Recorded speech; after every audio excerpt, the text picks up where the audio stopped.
All right, so the first thing you're going to want to do before you install your screen, guys, is disconnect the negative on the battery.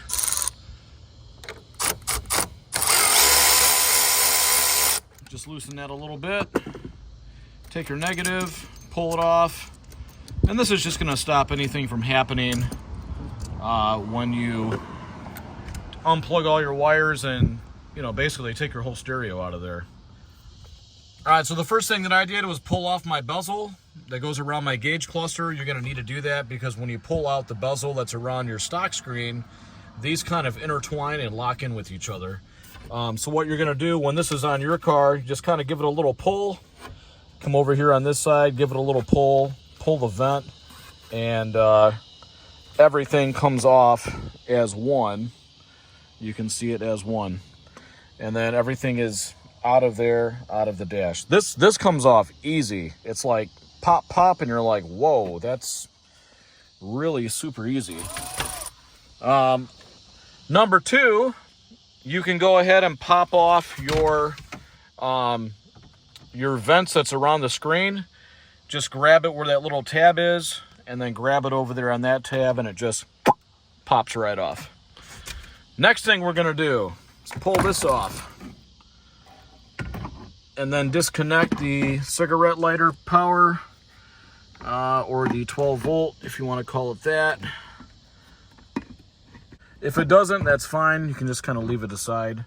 Up in here, you've got 4 bolts, you can see. So 1, 2, 3, 4.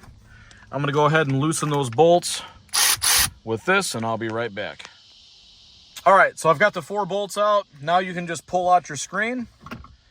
And you can see it slides out, and then you're wondering, well, where does the 4 bolts go on the new screen? Well, this bracket right here, you're going to share it. So these 2 brackets, 1, 2, 3, those 3 bolts come out, and then over there on the other side, just like the olden days, just like when you did car stereo back in the day.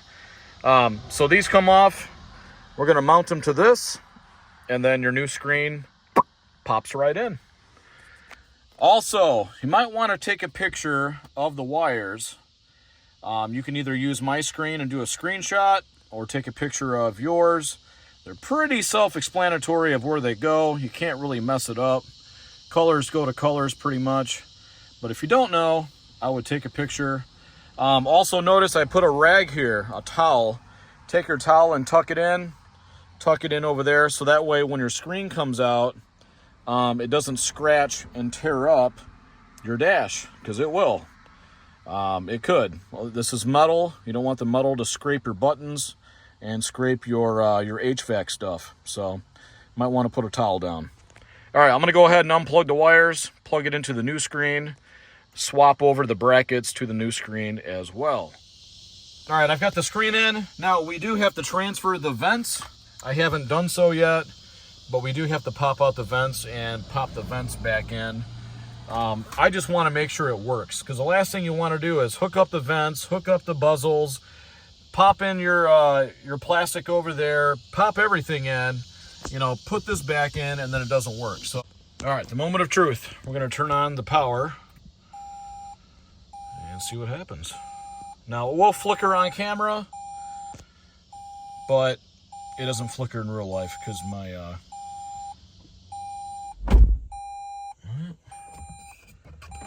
oh, I think it's because the hood is not closed. 1 second. Okay. Stop blinking.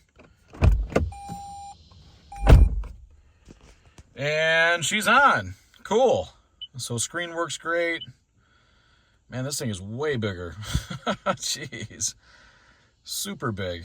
All right, so now I can set up my Apple CarPlay, do all that fun stuff. But I'm going to go back and plug in the vents.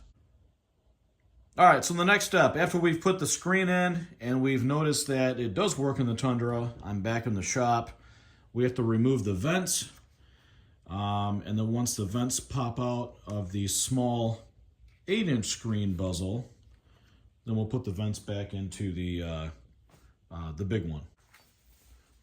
All right, so grab yourself a little flathead screwdriver. I think this still has like some paint or something on it, but whatever. there's a lot of tabs on these things. So you're going to want to get in there and take your flathead and start kind of pulling them back and push up on the tabs. So I'm going to go ahead and do that, and then I'll get back with you. All right, I think out of this whole install, this is the hardest part. Trying to get these out is very difficult. A little tip, the ones that are painted, don't push on those with the screwdriver. I was trying to push on that, this one, this one, this one, this one. When actually, to pull this out of here, it's only that one, and this one. So, not the painted ones, but the black ones. It'll be a whole lot easier. What I did, I put the screwdriver in there and pulled up, and then worked on this one over here, pushed it down and pulled up, and then worked on this one and pulled up. So I kind of just lifted. It's a pain in the ass. Now, here's another pain in the ass. This is where that person was telling me that we have to trim these vents, because if you look, if you take the big screen, hold on, I'll show you real quick. Sorry about that. If you look at the vent, it's not going to fit in there because this part here extends too long and will not fit in this gap there. Notice over here on these gaps, see how much larger those are? So if you look, you can see you've got a huge pocket of 2 squares there, where that one's only about half the square. So we're gonna have to take a Dremel or some type of saw and cut that off. If you're not comfortable with doing that, because a lot of people I've noticed said, hey, you know, is this all plug and play? Most of it is. The screen is all plug and play, everything works, but in order to get this vent in there, the tabs line up, but we're gonna have to cut it all the way down here. And I'm not sure how much to cut off. It looks like half of this we'll have to cut off. I'm not sure, but yeah, we'll figure it out.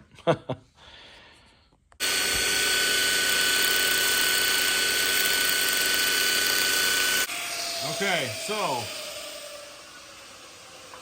what I did is I took a bandsaw, and you guys might have some different tools. I'm not sure, but I did have to cut the majority of the piece off because it's too long, you know, obviously to fit in there. But I sanded it down nice and straight, and then how it goes in there, you can see now it fits. I'll just push it in, and then I'll get back to you in a second. All right, cool. First one is done, and the vent works. And you can see how it's trimmed back. Just a little bit in there. Doesn't look too bad at all. If you have a sander definitely helps. I mean, I've got a full-blown fabrication shop. I run a business for TIG Welding Creations. Here's also a little tip. I did notice something when cutting these, because a lot of people are going to ask me, I know they will, well, how many inches back? It's not even an inch. Well, how far? A half inch, 5/8? I noticed something. If you cut it all the way back to this hole, you're good.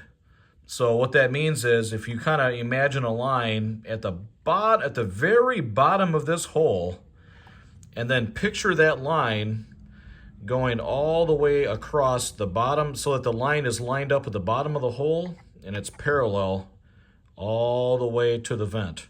So basically parallel to this black frame of the vent. So if you take a bandsaw and you just cut it all the way, what I did is I cut it on the back side. No, I cut it on the front side, that's right. But I put it in a clamp, you know, put it in a vise clamp and then cut it with a bandsaw. It's probably your best bet. All right, going back, I did notice something else. Go ahead and cut this because this is actually in the way. So you can see that little piece there. Take some snips and go ahead and cut that piece out of there. cut there, cut there, because it was interfering big time. So now you've got a big gap right there, but that gap is filled. The gap is filled with this piece here, but it was interfering on that piece. So, all right, so we got the right side done. Let's go ahead and check the left. And yeah, baby. Woo! That looks good. Trimmed off a little bit too much over there. About a 32nd, maybe a 1/16 of an inch. Maybe I can shove it over to the left a little bit. But that other side came out like factory. I'd say they're both like factory. Can't even tell. You wouldn't even tell unless you told somebody. So, kind of think of it that way. But yeah, came out great. All right, so the first thing we're gonna do, we're gonna put it all back. Screen's back in there. You wanna have the bezel off. You wanna have that bezel off over there. You wanna put the screen on first so that the bezel snaps back into this, because that goes in and then this goes over the top of it. Okay, the screen's in. I got some input from a guy that's on Facebook. When you go to put the 4 bolts back in, they're not long enough for the new one. So if you can see, if you drop the bolt down there where these 4 go,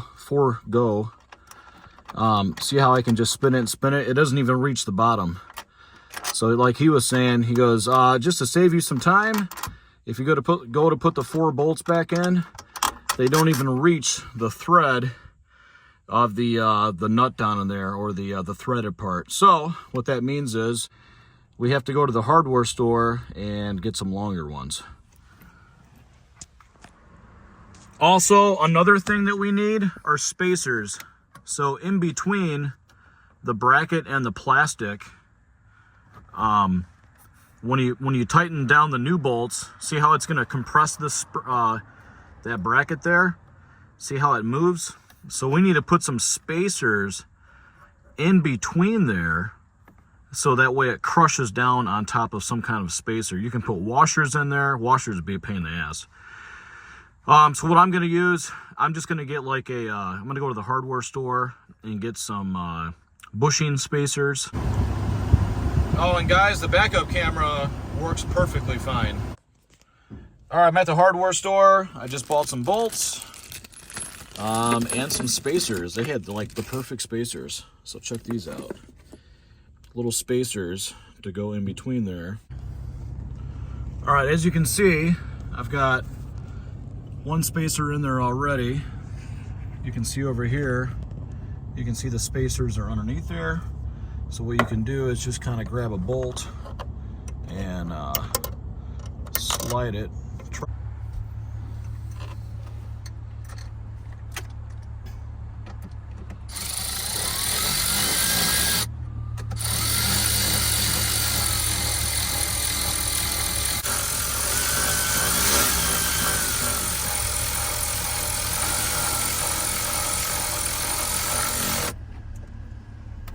Right, got all 4.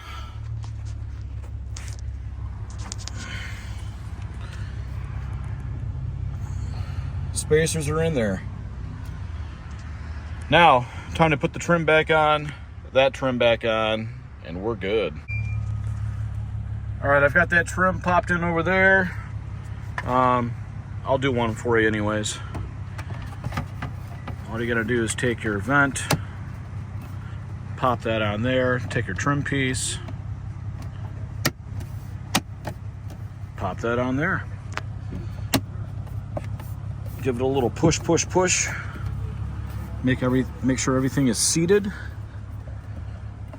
And it's good. Look at that. Perfect, baby. All trimmed out real nice, so it looks factory.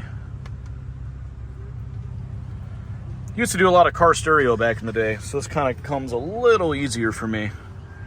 But yeah, enjoy. Glad I could help, guys. Okay, guys, so that whole video was just an install of the screen and just allowing you to use the volume buttons to control the audio and your music and whatnot. So there's no volume knob. There's no volume knob. Now, we do have the part numbers to buy the volume knob and the accessory that's back behind it so the volume knob can work. But I only did the video to show you how to do the screen. I do have part numbers. You can message me. I've got the part numbers so you can buy the accessory. You don't have to buy the harness because a lot of guys say, well, mine doesn't have the harness back there. It does. The harness is behind here, plugged into a dummy socket. If this vehicle doesn't get the volume knob, the factory, when they build these, they just tuck the wire back there. So the wire's there, so that's good.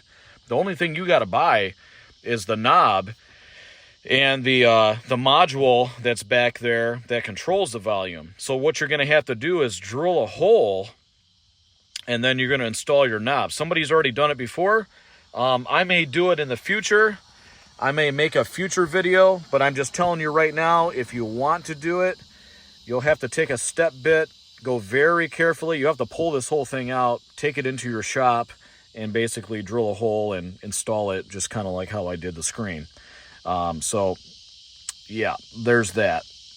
Also, I've heard if you don't have the volume knob, if the screen freezes up and you have to do a reboot, the knob is the thing to do the hard reset.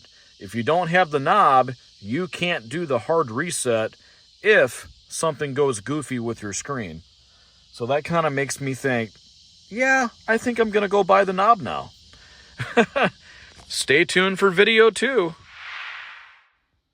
All right, guys, here's a picture of the wiring harness that's back there behind the HVAC panel. It's circled in blue. You're going to be using that to install it into the radio knob. The radio knob and receiver is part number right there.